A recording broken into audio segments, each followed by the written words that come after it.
Hello guys and girls, and welcome back. Today I want to talk about vacuum and its role in the C3 Corvette series and other vehicles. So one of the main uses for vacuum is with respect to timing.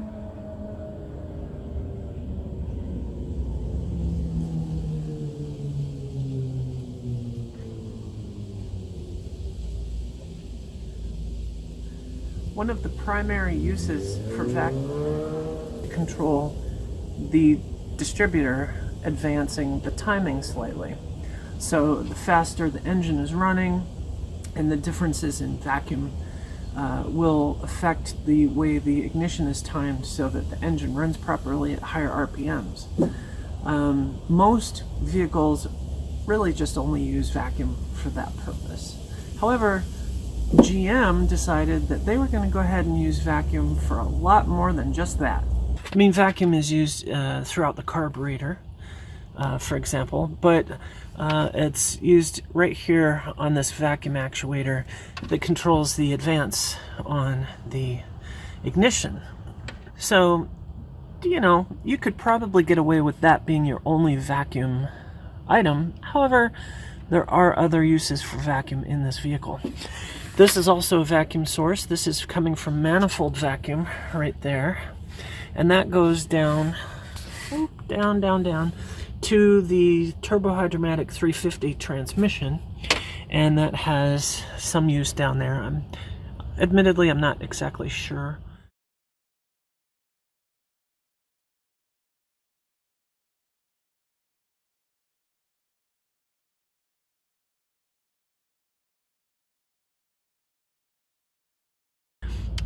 It's got something to do with shifting, though, I believe. Another use of vacuum, just in a regular engine situation, is for the EGR valve, which is this valve, which helps recirculate exhaust gases back into the engine so they'll get consumed rather than spit out into the environment. This vacuum line here goes up and controls this thermal opening. Actually, the way that works is this line goes under here. There's a thermal switch actually underneath here, underneath the air cleaner, and that thermal switch gets warm and opens or closes, you know, depending on temperature, which then allows vacuum to either open or close a little vent that's on a butterfly valve in here. So that's another use for vacuum. But the main thing that GM did with the vacuum for the C3 Corvettes, the main primary use is actually with respect to the headlight system and the AC/heating system. So I have disconnected both those systems in my car because I put in the new vintage air kit. So that eliminated the need for any vacuum to go to the heater, which is also new and part of that kit, as well as not needing controls for the AC controlling mechanisms, which were pretty crazy. The AC heater vacuum setup was pretty insane on this car. Another use for vacuum on this car is for controlling the headlight actuators.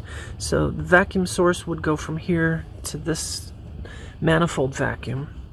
And then these two, one of these lines goes to the headlight switch in there, which is right under the dash, right about there. Then the other line goes down through here, all the way under there, and down into the front, where you can see all these lovely, hoses. So these are headlight actuators.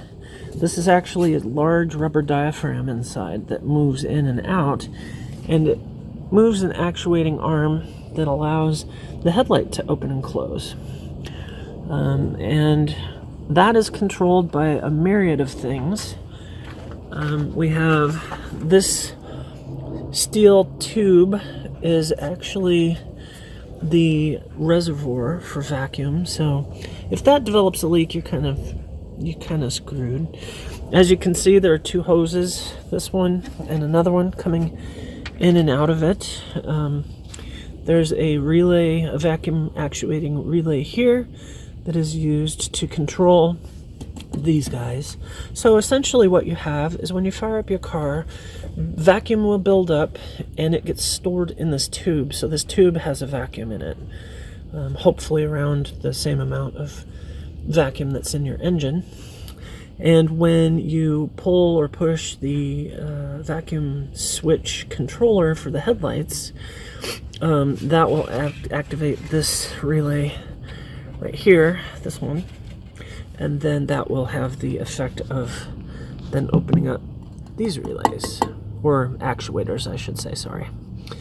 So that's how that works. But as you can see, all of this rubber tubing is a potential failure point. I mean, I gotta clean that up. That's old. I don't know. I haven't looked under here really yet. So you have all this vacuum control stuff all under there. It's a nightmare. So as you can see, there's a lot of points of potential failure in this system, especially if you live in a dry climate like I do, where where rubber just does not live very long. So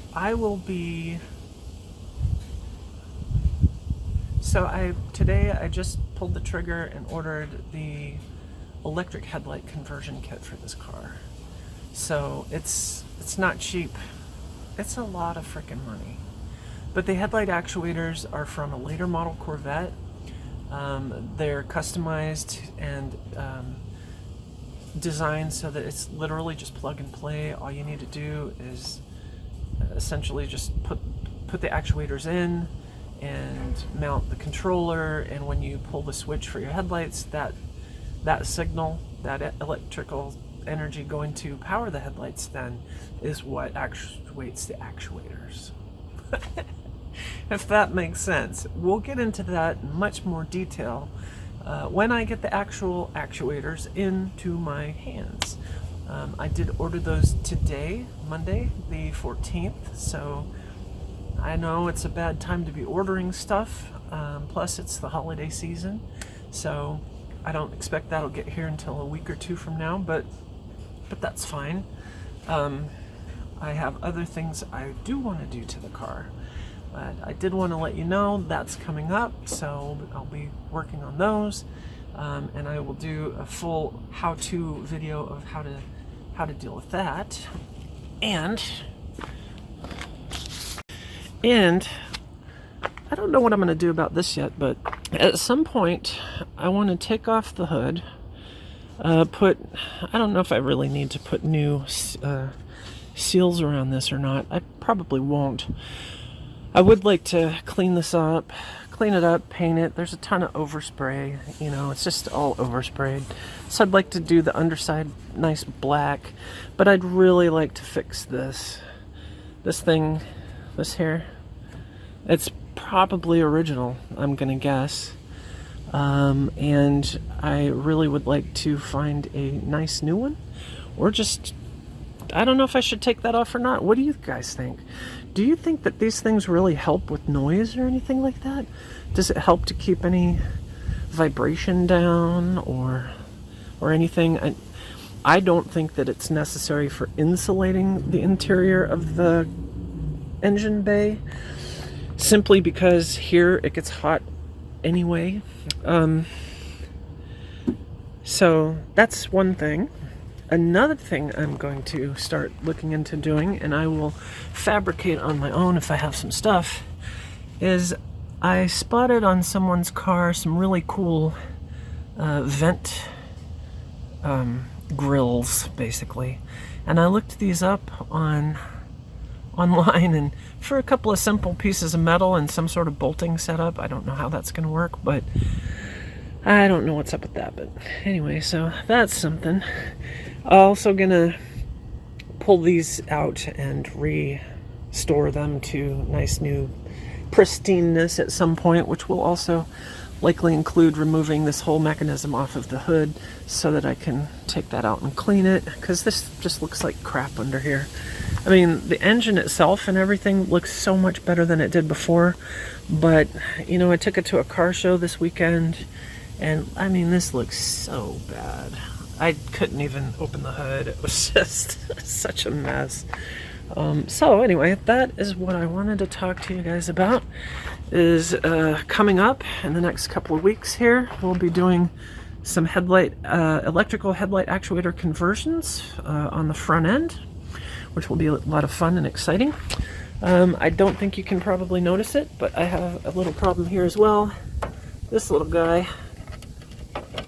is loose, so I need to figure out if that's broken, and if so, figure out how to get that back into submission. Eventually, one of these days, when I have a proper garage, I plan to get a fiberglass nose and do this properly and bolt it on, but I'm going to fill the seam so there's a seamless front to the car. This front end here, this nose, is actually flexible. It's a poly one. It's new, not brand new, but as you can see, its fitment isn't the best. So it looks kind of like crap to me. I don't like it. I'm not necessarily a perfectionist. As you can see, there's a problem with the paint right there where it was bubbling and cracked. So I've got a lot of spots like that, especially on the back side here. I don't know why I get so winded when I'm talking. On the back side here, I don't know if you can really see these. Right here there's one. Yeah, you can see it. Here's a really bad one right there. These are really annoying. So what happened with this car when I got it, the previous owner had painted it himself in his garage. Did a great job. But the reason why he did this was because the tire on this wheel, the tread separated and it flopped around and it just tore the hell out of this fender. And when he got a new fender and did all the fiber work on it and everything, but when he sealed this up, he didn't gel coat it at all, or he did a bad gel coat job. And the seam along here has bubbles in it because of that, which is really kind of annoying. There's overspray all over the glass too. There's dust, but there's overspray on that, which kind of sucks. So I've got a lot of work to do on fixing those issues. Another thing I'm going to be working on soon is these bolts here. See how dark and oily this looks on the intake manifold? These two bolts, as well as the ones on the other side over here, well, they leak like this because they were not properly, the bolts were not properly sealed when the person attached this. Those two holes on each side are open to oil galleys in the heads, and they're not very well sealed, so oil will come up through there when you run and all that jazz. So that's something I'm going to be fixing. That and this heat tube, which just never seems to want to stay on for some reason, even though I slide it all the way on. So there's that. Looks like I'm going to have to figure out where my tube went, because this tube goes here for the windshield sprayer, I think is what that's for. So I'm gonna have to look into that, and I think that's pretty much it for now. Well, that's gonna do it for today. I appreciate your support and your input and your feedback on the channel and everything I'm doing with my car. My car appreciates it too. Your support means a lot to me, and I hope that you have amazing holidays with your loved ones. Be good to each other. Give people a break. Don't be too harsh on yourself or other people. And walk with love in your heart. And until next time, I'll see you on the road.